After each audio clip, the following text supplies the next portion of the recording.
तोहे नार पढ़ावेगी और रह जावेगी यही काहू की संपत्ति संग न जावेगी, रह जावेगी बड़ी काहू की संपत्ति संग न जावेगी, रह जावेगी बड़ी काहू की संपत्ति संग न जावेगी। और सब बनी बनी के मित्र नारी संपत्ति में सभी संहाती है और बिगड़ी का नहीं बोल नारी सब बनी बनी के साथी है, बिगड़ी का नहीं बोल नारी सब बनी साथी है, बिगड़ी का नहीं बोल नारी सब बनी के साथी है। और ये माया के फूल जगत में चार दिनार ही फूले हैं और देख लिया है यहाँ नारी घर घर माटी के चूल्हे हैं, देख लिया है यहाँ नारी घर घर माटी के चूल्हे हैं, देख लिया है नारी यहाँ घर घर माटी के चूल्हे हैं। और कृष्ण भजन ही सार सुशीला राम भजन ही सार नारे माता तुझे पार लगावेगी और रह जावेगी काहूँगी संपत्ति संग लगावेगी, रह जावेगी काहूँगी संपत्ति संग लगावेगी, रह जावेगी काहूँगी संपत्ति संग लगावेगी। देवी ऐसा तो नहीं बोले स्वामी, मैं भी नहीं चाहती लेकिन मेरी इच्छा है एक बार आप चले तो जाओ। बोले मैं मांगूंगा नहीं, बोले आप चले जाओ मत मांगना।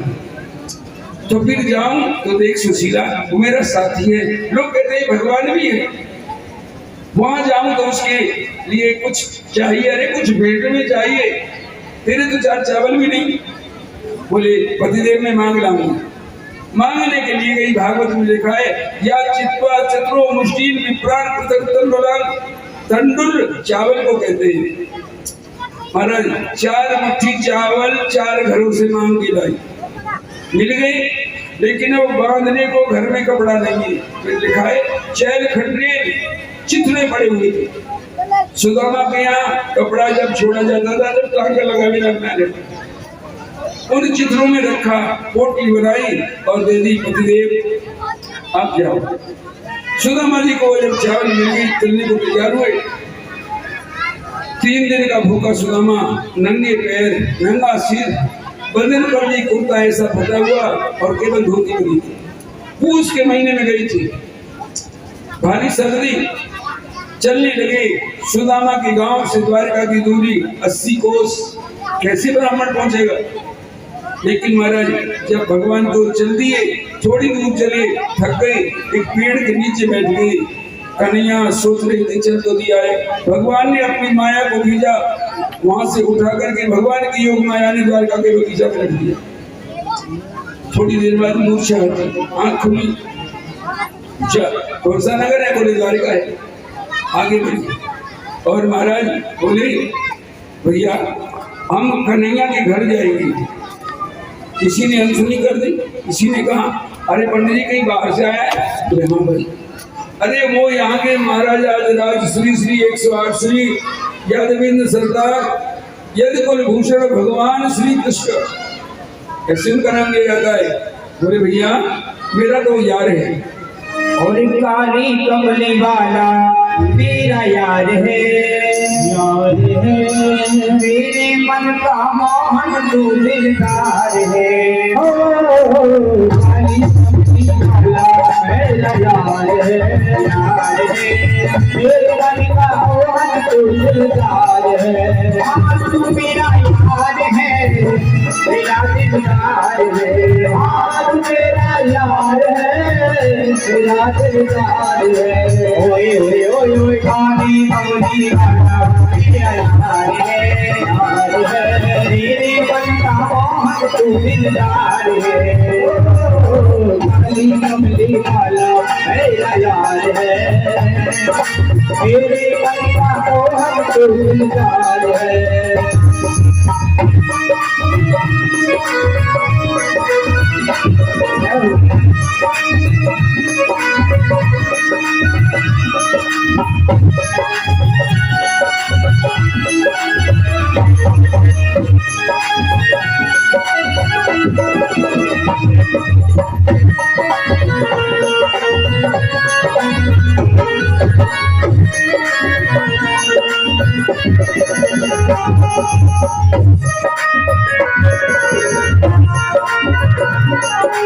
मनमोहन में तेरा दीवाना, गाँव बस अब यही तराना, गाँव बस अब यही तराना, गाँव बस अब यही तराना। मनमोहन में तेरा दीवाना, गाँव बस अब यही तराना, गाँव बस अब यही तराना, गाँव बस अब यही तराना। ओ जाम सलोने मेरा इतबार है, इतबार है, तेरे मन का मोहन तू दिलदार है।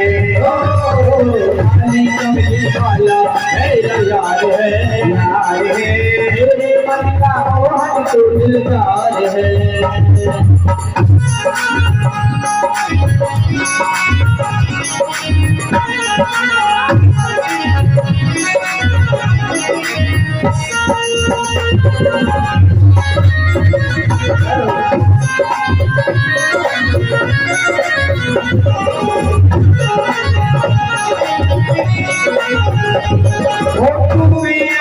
तेरा प्यारे ये जीवन अब तेरे सहारे, ये जीवन अब तेरे सहारे, ये जीवन अब तेरे सहारे।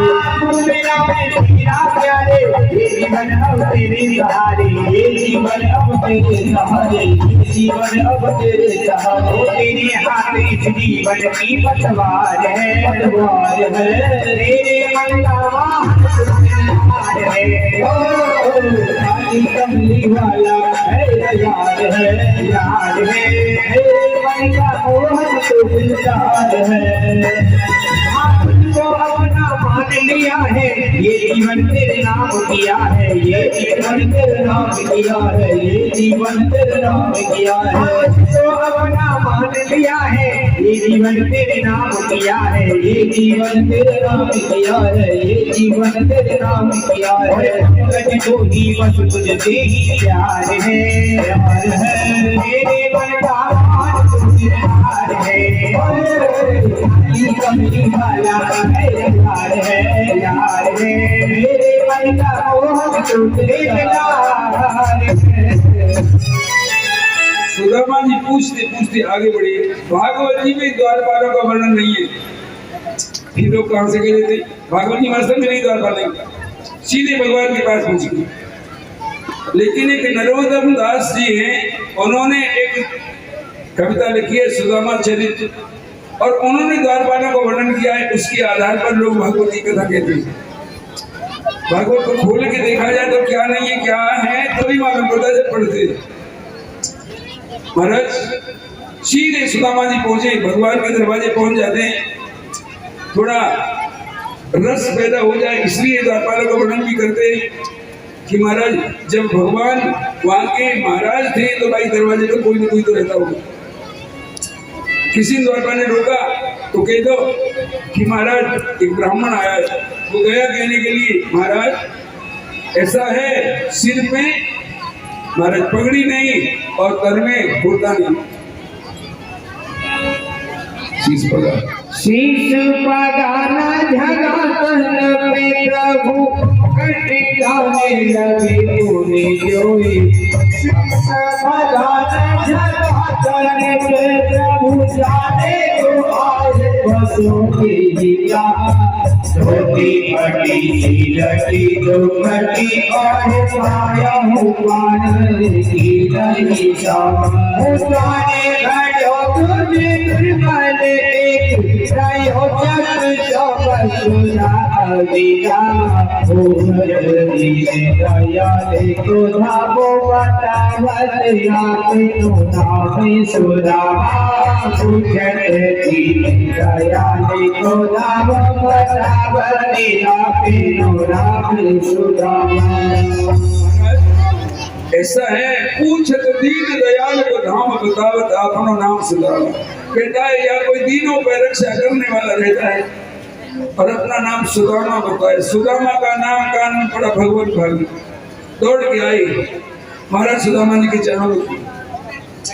महाराज इस ब्राह्मण जाति को, महाराज ब्राह्मण वंश को जितना भगवान कृष्ण ने सम्मान दिया, अपने स्थान पर वहां होते हुए अर्जुन को उपदेश करते हैं, अर्जुन मत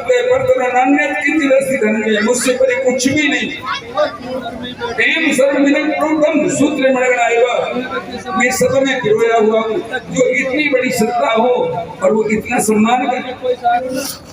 और फिर महाराज उठा करके ले गए, सुदामा जी ने उठा के, अरे भैया कन्हैया नहीं। और महाराज ले गए अपने बेडरूम में, बाहर वाले निकलिया बैठक हो गए बेडरूम में, खासा आदमी ले गया और जिस सैया पर भगवान रुक्मिणी के साथ विश्राम करते थे उस पर बिठा लिया, कन्हैया नीचे बैठे। सुदामा जी कोई ब्राह्मण साधु आए तो उनके चरण धोकर के स्वागत किया जाता है। रुक्मिणी से बोले, रुक्मिणी जल्लाओ मैं अपने भैया के पैर धोऊंगा, ये ब्राह्मण देव मेरे सहपाठी लिए में। और पैरों को देखने लगे तो महाराज कहने लगे, सुदामा ऐसी बेहाल हो रही बीमारियों से, ऐसी बेहाल बीमारी सोपी कंटक जाने लगे। उन्हें जोई आए बाबा धोखे पायो सदा तुम्हें आए जाने कोई देखी रसा करुणा करके करुणा दी रोए पानी कराते को हाथ छुयो नहीं नैनाने के जल तो भागे धोए पानी कराते को हाथ छुयो नहीं नैनाने के जल तो भागे धोए। महाराज भगवान कृष्ण सुदामा की हालत को देख करके रोना, आंखों में से आंसुओं की धार बन गई। कहते हैं परात के जल की आवश्यकता नहीं पड़ी, नैनों के जल से ही, नेत्र जल से ही सुदामा का पाद रक्षण कर लिया। बाद में सुदामा जी को बिठाया, ढंग से भोजन आदि कराया। पूछने लगे, सुदामा अब बताओ कैसे हो, शादी वादी हो गई है? ऐसे ही भागवत में भारी ओडा सदर्शी नवा, भैया जब से हम तू गुरुकुल से अलग हुए, ऐसी जैसा तू है ऐसी कोई भारिया मिल गई है, पत्नी मिल गई है? हाँ भैया मिल तो गई है।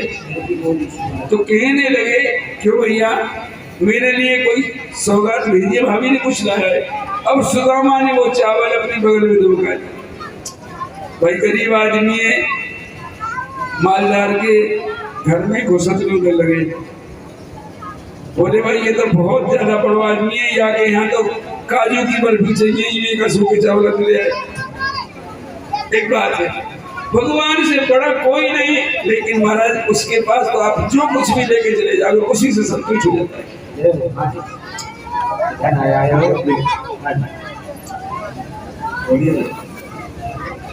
आज और भी कुछ दान प्राप्त हुआ है। 101 रुपये योगेंद्र सिंह पुत्र श्री नारायण सिंह जी फौजी, 100 रुपये श्री बबलू सिंह पुत्र श्री नैन सिंह जी, 100 रुपये नरेंद्र सिंह पुत्र श्री रिचपाल सिंह जी, 101 रुपये कुमारपाल मास्टर जी, 100 रुपये गजेंद्र सिंह ठेकेदार वैना, 100 रुपये श्री मेघ सिंह हाकिम जी वैना, 501 रुपये जितेंद्र चौधरी जेवर, 200 रुपये गुप्तदान, 500 रुपये श्री रविंद्र चौधरी खाजपुर निवासी, 500 रुपये श्री राकेश नंबरदार जी चौरौली, 251 रुपये गजेंद्र सिंह मुनीम जी, 100 रुपये श्री कृष्णू पंडित जी, 500 रुपये श्री इंद्रपाल सिंह जी फौजी, 200 रुपये रवि कुमार जी वैना, 201 रुपये मास्टर सतपाल सिंह जी, 100 रुपये श्री महावीर शर्मा जी, 50 रुपये पवन शर्मा की माता जी हैं शकुंतला देवी वैना, 100 रुपये उदयराज हमारे ये मंदिर वाले, 100 रुपये मुकेश सिंह पुत्र श्री हरवीर सिंह जी, 101 रुपये गुप्तदान, ये आज तक का दान है। यहाँ से आगे आनंद कंद भगवान की जी दान बड़ो याद रही आवे। यहाँ भी आगे भागवत बड़ा जी पर ये दरअसल में ये लोग जाता नहीं, वास्तव में आपको ऐसा लगेगा इनको लेंगे मोह और ज्यादा रहे, और नहीं लोभी की बात ऐसी हो भागवत ना याद रहे पैसा याद रहे थोड़ा इतना दरअसल में सारा गड़बड़ हो जाता है। अरे उसे याद रखो महाराज, जिसके याद रखने से काम चलेगा। अब तो सुदामा जी की खातिरदारी में श्याम सुंदर लगे, भोजन कराने के बाद पूछा तो बोले कुछ लाया, वो चना दमका लिया। भगवान पीछे घूमे, सुदामा के बगल में वो पोटली लगी, भगवान ने खींची और सुदामा ने भींची, सो फट गई, चावल बिखर गए। ऐसे ही है, और भगवान ने 2 मुट्ठी भर ली, एक मुट्ठी अपने मुंह में डाली, संकल्प कर दिया मैंने अपने मित्र को 1 लोक की संपत्ति दे दी, दूसरी मुट्ठी फिर डाली और फिर संकल्प कर दिया दूसरे लोक की संपत्ति दे दी। अब तीसरी मुट्ठी भरी, रुक्मिणी ने हाथ पकड़ लिया। रुक्मिणी ने हाथ पकड़ा ये भागवत में लिखा है, क्यों पकड़ा ये नहीं लिखा, ये तो हमारा अर्थ है, हम अपना अर्थ लगाते हैं क्योंकि हम कंजूस है ना, कहीं इतना दान न कर दे कि फिर कमा लिया जाए। तो रुक्मिणी, हम सोच रहे हैं कि रुक्मिणी ने इसलिए पकड़ा कि 2 लोग 3 आदमी तक 2 लोग चले गए, 1 रह गए, अब हम कहानेंगे 300 चले गए, ये अर्थ हमारा है। फिर रुक्मिणी का क्या अर्थ है, महात्माओं से पूछो। संत कहते हैं रुक्मिणी सोच रही थी हम इतनी 16,108 बहनें हैं, श्याम सुंदर के लिए सुंदर से सुंदर भोजन बनाते हैं, लेकिन कभी ऐसी स्वाद से खाते नहीं देखा, इन चावलों में क्या स्वाद है, आखिर हम भी तो देखें। भगवान के भोग में, राम के में, सुदामा के में, कृष्ण के में केवल यही बात आती है, भिलनी के बेर, सुदामा के कंदुल, कोई तीसरी चीज शास्त्र में आती हो तो बताओ। और कछुआ खाए ठाकुर जी, क्योंकि भाव इनका अच्छा था इसलिए केवल इन्हीं का नाम लिखा है। भाव, और दोनों गरीब थे, दोनों गरीब थे, भिलनी भी गरीब और सुदामा भी महाराज, इसलिए इस भाव को देखते रुक्मिणी ने हाथ पकड़ा। भगवान कहते हैं नाराज भी हो गए, कोई सत्य बताते हैं, कहा रुक्मिणी दान करने में रोक रही है, जा मेरे साथ रहने लायक नहीं, तेरी मेरे साथ पूजा नहीं होगी, इसलिए रुक्मिणी की पूजा कृष्ण के साथ नहीं होगी, राधा जी की होगी। इसके बाद महाराज रात को विश्राम किया, सवेरे सुदामा जी को विदा कर दिया। तो सुदामा जी सोते जा रही है, चोखो कर कछुना नहीं, जमा नहीं दियो पैसा दे दे तो मैं 3-5 करोड़ लग दोगे, नोएडा में कोठी बनाऊंगो, गाड़ी लंगो, ये लंगो, वो लंगो। यानी भगवान ने इसलिए मुझे नहीं दिया, मैं भजन तो भी करता। आगे पहुंचे तो भगवान ने विश्वकर्मा भेज दिया रात को, जाओ मेरे जैसा महल बना दी सुदामा जी का। पंडितानी झोपड़ी में सो रही, विश्वकर्मा आए, ए ब्राह्मणी, बोले हाँ अपनी चारपाई हटाओ, क्या बोले हमारी जैसी भी आ रही है, तुम्हारी कोठी की नहीं खुलेगी। किसने भेजा है, बोले नारायण ने, कन्हैया ने, जाओ कन्हैया को कह दो अगर मेरी कोठी बनानी है तो पहले उन दानी दाताओं की कोठी बनाओ जिन्होंने गरीबी में मेरी भीख डाली।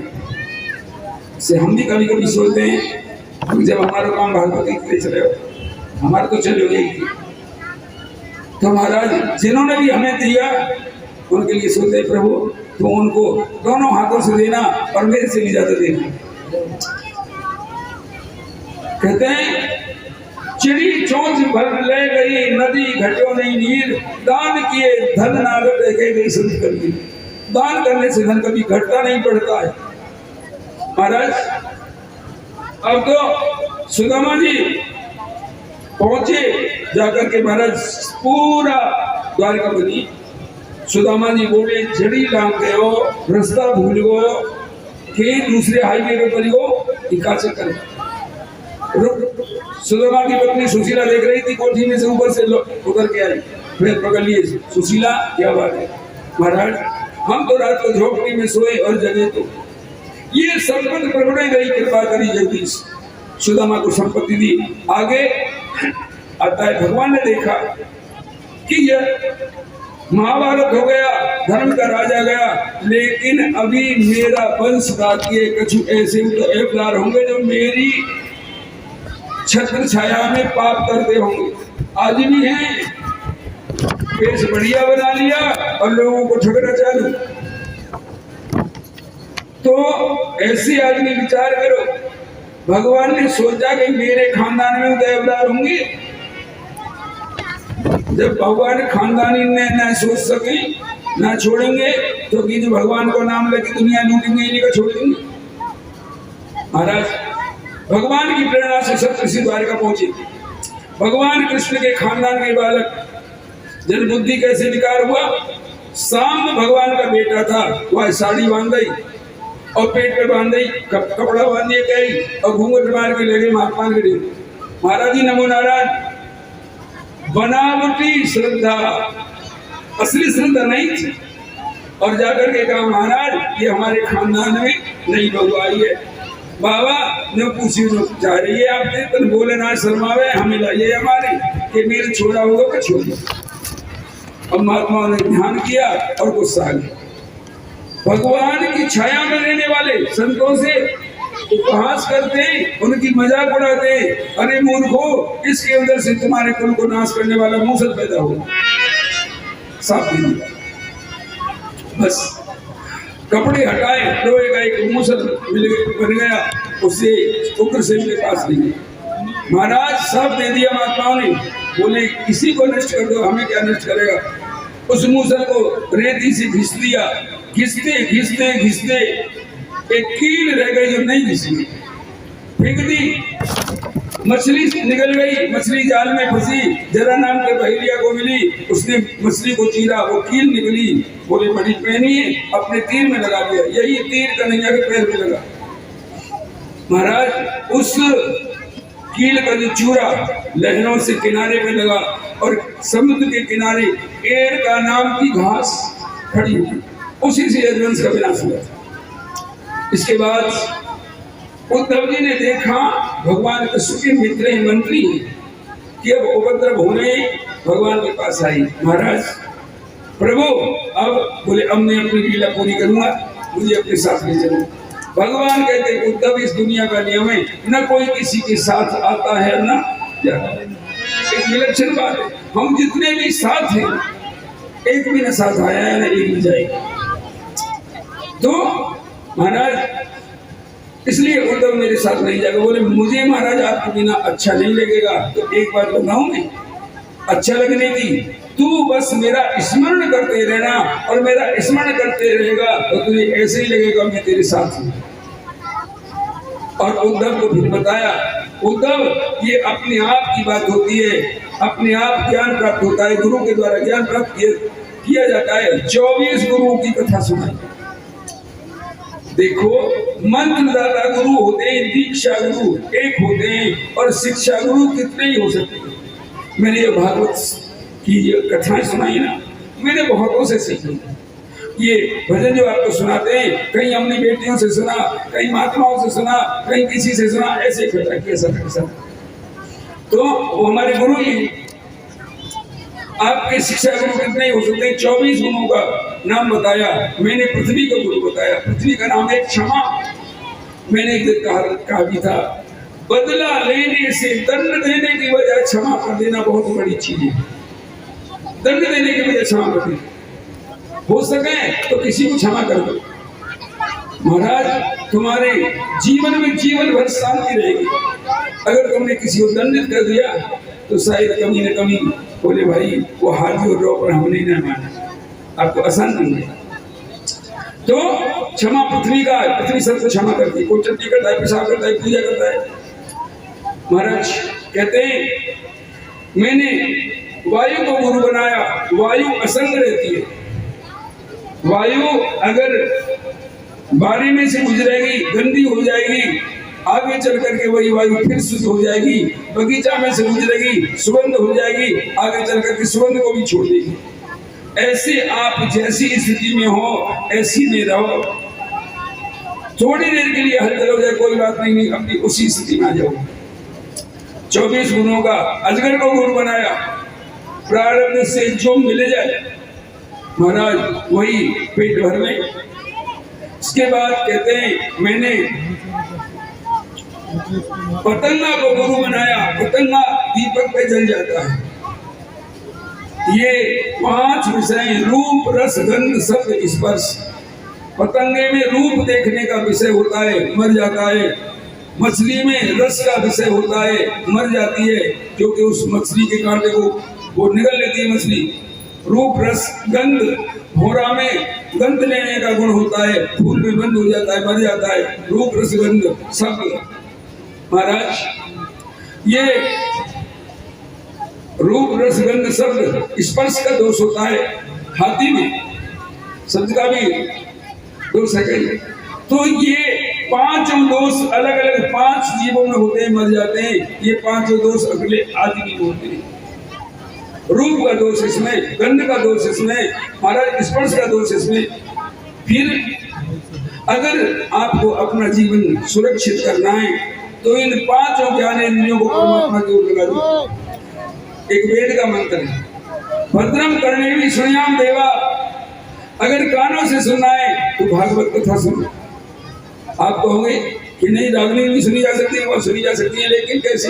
देखा तो स्वांग भी जा सकता है। पहले स्वांग हुआ करते थे और स्वांग वैसे ना हो, टिकट लग जाएगी। एक जगह स्वांग होने लगा और उसमें लड़कियां थी नाचने वाली, तो और ज्यादा भीड़, लोगों ने टिकट लगा दी। कोई महाराज जी आ गई, भैया खा है रो स्वांग है रो। महात्मा जी बोले रे भागवत तो बहुत सुनिए, फिर स्वांग ना देखो। चलो बाबा जी टिकट लगाए, किसी ने दक्षिणा दी, 10-5 रुपए दे, बोले चलो। क्या टिकट के लिए आए? 10 रुपए। महाराज जी ने 10 रुपया ले ली, घुस गए। अब महाराज स्टेज बड़ी सुंदर और महाराज लोग बैठे। अब महात्मा जी सबसे आगे जाके बैठे। आधी सी पब्लिक स्वांग देख रही, आधी सी बाबा जी देख रही। बोले भैया कि बाबा जी का ही बाबा। अब तो महाराज कहते हैं जब वो नृत्य करती सब नारा लाए, बाबा जी बोला निकल के आई बाहर। जब स्वांग खत्म हो गया तो कुछ लोगों ने पकड़ लिया महात्मा को। महात्मा जी स्वांग में क्या देखा? बोले भैया बड़ा आनंद आया। बाबा क्या आनंद आया? बोले भैया रे देख, जब वो स्वांग होता था और नाचने वाली नाचती थी तो मृदंग ढोलक बजता था, तबला बजता था और उसमें आवाज होती थी धिक्कन धिक्कन धिक्कन। मृदंग कहे धिके धिके और मजीरा जो पेट बज रहा था वो किन किन की आवाज करता था? मृदंग कहे धिके, मंजीर कहे किनको किनको। तब हाथ उठाए कि नारी कहे इनको इनको, ऐसे उंगली करके नाचती थी कि जो बैठे हैं इनको धिक्कार है। मेरी समझ में तो ये आया कि मृदंग बजता था कि धिक्कार है, मंजीरा कहता था कि इनको धिक्कार है, और वो कहती थी जो मेरा नाच देखने आई इनको धिक्कार है। वही चीज देखी, अर्थ बदल गया। ऐसे है आपका अर्थ भागवत का होगा तो हर जगह से भागवत निकल आई। अपना स्नेह प्रभु की ओर लगाओ, केवल सत्य के प्रेमी बन जाओ। सत्य के प्रेमी बनोगे, 2 चीज, एक सत्य और दूसरी ईमानदारी। तीसरे की जरूरत नहीं है। तुलसी बाबा ने कहा है पर धन को माटी करे और पर मात समान, इतने कहर ना मिले तो तुलसीदास जवान। मैं तुम्हारी जमानत करने को तैयार हूँ। आगे महाराज परीक्षित का अंतिम उपदेश है। महाराज यदुवंश के विनाश की कथा सुनाई। फिर ऐसा हुआ परीक्षित, भगवान कृष्ण महाराज यदुवंश को सबको लेकर के प्रभास क्षेत्र में गए। वहां इन्होंने भोजन के साथ मेरे एक नाम लिखा है, मेरे एक नाम की मदिरा पी ली। युद्ध हुआ आपस में, सारे हथियार टूट गए। अब तो उस घास को उखाड़ते हैं, हाथ में आ गई वज्र बन जाती है, सारे यदुवंश नष्ट हो गया। कन्हैया पीपल के पेड़ के नीचे पैर पर बैठे थे। बहेलिया ने देखा, बाढ़ मार दिया। महाराज भगवान के पैर में मार। यहाँ भगवान चतुर्वेदी रूप में प्रकट हुए। बहेलिया आया, उससे कहा अरे जरा कोई बात नहीं, तेरी मेरे मन की बात की है। बाद में महाराज भगवान यही से अंतर्धान। अब परीक्षित को कहते हैं, परीक्षित आगे से ये कलयुग का जमाना और ऐसा है, धर्म कर्म कम होता जाएगा, लोग इसको उपहास की दृष्टि से देखेंगे। वैसे कलयुग में कभी सतयुग भी आ जाता है। कुछ दिन पहले जब सूरदास थे, मीराबाई थी, तुलसीदास थे, कबीर थे, रहीम थे, वो समय ऐसे लगता है जैसे कलयुग में सतयुग का था। इस्लाम का जमाना, मुसलमानों का राज, अकबर का राज दिल्ली में, और अकबर का मंत्री रहीम, और रहीम ने जब रामचरितमानस रामायण पढ़ ली तो क्या लिखा? उस समय लिखा, रामचरितमानस विमल संतन जीवन प्राण, रामचरितमानस विमल संतन जीवन प्राण, हिंदुवान को वेद सम। हिंदुओं का वेद है, अब वेद नहीं पढ़ते। मुसलमान कह रहा है कि रामचरितमानस रामायण हिंदुओं का वेद है, पर यवन है प्रकट कुरान, और मुसलमानों के लिए कुरान है। ऐसी महिमा है इन सबको, लेकिन हमें ये चीज पढ़ाई नहीं जाती। महाराज अब तो फिर राजा को समझाया, राजा एक बात है, अब तक्षक आएगा जल्दी, क्योंकि साफ लोग नहीं हो ना, अब तो बता क्या लगा? बोले महाराज मुझे कुछ भैसा लगा। एक तो राजा ने, महाराज आपने वो राजान की बात सुनाई, राजान की कहानी याद का हो, सारा समझता था राजा। बोले इसलिए समझाई कि ऐसे ऐसे हुए, वो भी नहीं रहे तो राजा ना तू रहेगा ना मैं रहूंगा। फिर बोले फिर बात ये है तुझे? बोले मुझे कुछ भैसा लग रहा है। राजा महाराज सिर झुकाता है, सुखदेव जी ने हाथ रख दिया, इसको कहते हैं स्पर्श ज्ञान। हाथ सिर पे रखते ही राजा की दृष्टि बदल गई, जितने भी बैठे थे सब कृष्ण दिखाई देने लगे, पेड़ों की ओर देखता है कृष्ण दिखाई देने लगे, गद्दी की ओर देखने लगा तो वहां सुखदेव जी नहीं श्री कृष्ण थी। यानी राजा की समझ में आया कि संसार श्री कृष्ण में है। निज प्रभु में देखो जगत, जब श्री कृष्ण में है तो फिर रक्षक भी तो कृष्ण में है। राजा का भय निकल गया। भागवत में लिखा है सुखदेव जी अब यहाँ से विदाई होती है, राजा ने पूजन किया, सुखदेव जी की विदाई हुई। सुखदेव जी को कौन सी दक्षिणा दी? राजा ने केवल प्रणाम कर दिया। सच्ची भावना ही दक्षिणा। महाराज एक बात बताइए, धन से तो शायद किसी का पेट नहीं भरता, आप कुछ भी ले लो, लेकिन आप सच्चे मन से श्रद्धा करोगे तो इससे बड़ी दक्षिणा और दुनिया में नहीं। महाराज राजा ने पूजन किया और आशीर्वाद देके चले गए। सुखदेव जी के साथ और भी संत चले गए। अब राजा भगवान का ध्यान करते हुए समाधिस्थ हो गए। भागवत में लिखा है ब्रह्मभूत राज ऋषि, यानी वो राज ऋषि अब ब्रह्मलीन हो चुके। ब्रह्मभूत का अर्थ गीता में दिया है, ब्रह्मभूत प्रसन्नात्मा न सोचती न कांक्षति, उसे न सोच रहता है न इच्छा रहता है, और इसी का नाम तो मुक्ति है। भागवत में है राजा की सांस भी बंद, ऐसे लगता है राजा सूखा ठूंठ हो। उसी समय एक माली फूल लेके आया, गद्दी के सामने रख दिया, फूल में से कीड़ा निकला और देखते ही भयंकर नाग बन गया, दंश मारा, राजा का शरीर बस गया। महाराज अब कथा कौन सुना रहा है? सुखदेव जी तो गए, कथा सुना रहे हैं सूत जी महात्माओं को 88,000। महाराज ऐसा हुआ। उसके बाद फिर आगे मार्कंडेय का पुण्य दर्शन, इसको केवल 2 मिनट लगे। मरकंडू नाम के एक ऋषि थे, संतान नहीं थी। भगवान शंकर की आराधना की। शंकर जी बोले मरकंडू अगर तुम्हें क्या चाहिए बोलो? पुत्र चाहिए। अगर विद्वान पुत्र चाहिए तो 12 वर्ष का मिलेगा, और मूर्ख चाहिए तो 100 वर्ष का। मरकंडू बोले रे मूर्ख दे दो, विद्वान है ठीक है, बड़ी छोटी आयु का हो। बोले महाराज मूर्ख पुत्र तो नहीं चाहिए। एक बेटा हो गया, बड़े प्रसन्न, 4-5 वर्ष का हो गया, गुरुकुल में भेज दिया। अब तो 11 वर्ष की आयु होगी। अब मरकंडू को ध्यान हुआ कि 1 वर्ष की आयु हो गई। अब चिंता हो गई, क्या होगा? एक रोज नारद जी आ गए, पुत्र ने प्रणाम किया तो नारद जी बोले आयुष्मान बाबू लंबी आयु हो। मरकंडू बोले महाराज आशीर्वाद वापस ले लो। क्यों? इसकी तो 12 वर्ष की आयु केवल शंकर जी ने वरदान दिया था, एक 11 वर्ष हो गए, 1 वर्ष हो रहा, तुम तेरे लंबी आयु हो। अच्छा चिंता मत करो मरकंडू, जो 12 वर्ष के लिए दे सकता है वो 12 करोड़ वर्ष के लिए भी दे सकता है। एक विधि है, कोई भी आए, कोई संत आए, महात्मा आए, आचार्य आए, सबको प्रणाम कराओ। मनुस्मृति का एक श्लोक है, अभिवादनशील सिन्नत विद्रोह से अपना चत्वारो वर्धते यस्य आयु विद्या सुवर्ग।